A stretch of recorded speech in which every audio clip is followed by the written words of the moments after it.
Assalamu alaikum wa rahmatullahi wa barakatuh. Allah subhanahu wa ta'ala says, uh, أعوذ بالله من الشيطان الرجيم لا يكلف الله نفسا إلا وسعها.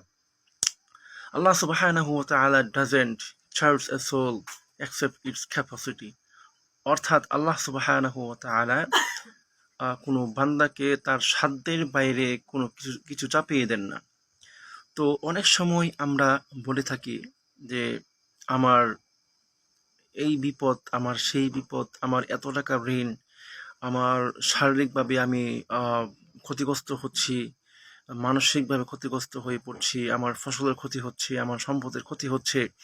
আল্লাহ তাআলা আমাকে পরীক্ষা করছেন। কতভাবে আল্লাহ তাআলা আমাকে পরীক্ষা করছেন যে না, আল্লাহ তাআলা আপনাকে যখন পরীক্ষা করেন তখনই পরীক্ষা করবেন যখন আপনি এই পরীক্ষার যত কঠিন পরীক্ষায় হোক না কেন, আল্লাহ তাআলা আপনাকে সেই পরীক্ষার সক্ষম বানিয়ে কেবল আল্লাহ তাআলা আপনাকে পরীক্ষা করেন।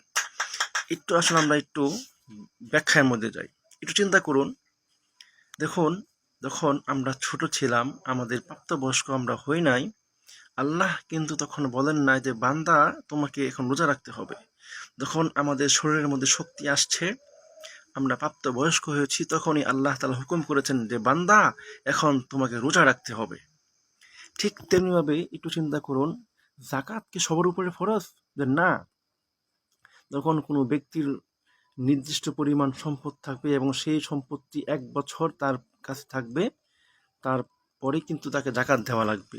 ঠিক তেমনিভাবে হজেরও একই মাসালা। যখন কোনো ব্যক্তি হজের যে পরিমাণ সম্পদ থাকলে হজ ফরজ হয়, তারপর যে শর্তগুলো সে ফুলফিল করলেই পরে তার জন্য হজ ফরজ হয়ে যায়।